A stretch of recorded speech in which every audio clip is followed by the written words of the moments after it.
السلام علیکم مینوال امید ترم چې تاسو به ټول روغ جوړ به وئ. عزتمن په افغانستان کې چې د کمې جینۍ سره دوکاندار غلط کار کړی د هغه جینۍ موږ ټول حقیقت ښکاره کړلو.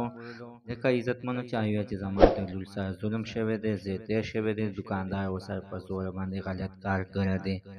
راځئ مینوال موږ سره دا ویډیو تر اخره پورې وګورئ چې تاسو ته پوره معلومات در ورسیږي. دې معلومات نه مخکې زه تاسو ته دا یادګینه وکړم، تاسو کو چارې زموږ په دې سوپر کلیک چینل کې نوي وئ، چینل هم نوي سبسکرایب کړئ. مهرباني وکړئ تاسو زموږ د سوپر کلیک چینل د سره سبسکرایب کړئ.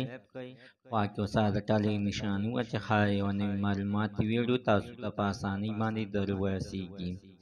عزتمنو د هغه افغانۍ جینۍ چې په ټوله نړۍ کې ویډیو خپاره شوې وه چې دوکاندار ورسره په کومه طریقه باندې غلط کار کړی و، او په ناړه ورځ باندې دا فکر هم نه کوو چې څوک په دوکان ته راشي او سی به مې کړي.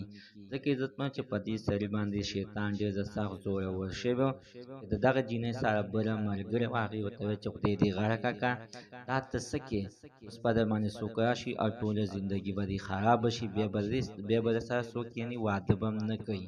په مینوال دغه جینۍ کې مې یعنې څه چل و، ځکه چې دغه دوکاندار باندې هم سترګې پټوي، په جینۍ باندې خو هم سترګې پټوي، نه و پېښوي.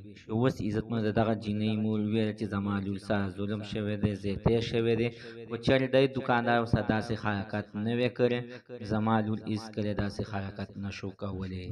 خو مینهوالو دې کې موږ دوکاندار ته هم لږه غلطي واچو، خو د دې لږې غلطۍ نه ډېره غلطي عزتمن زه دغه جینۍ ته هم واچوم چې ایا تا ته دوکاندار چې غلط حرکت کړی وی یا د ته سترګه وړې وي، باید چې تا چغه شوره کړې وي او حرکت یې پرې راټول کړی وي، نو دې دوکاندار به هېڅکله بیا داسې کار به نه کولی.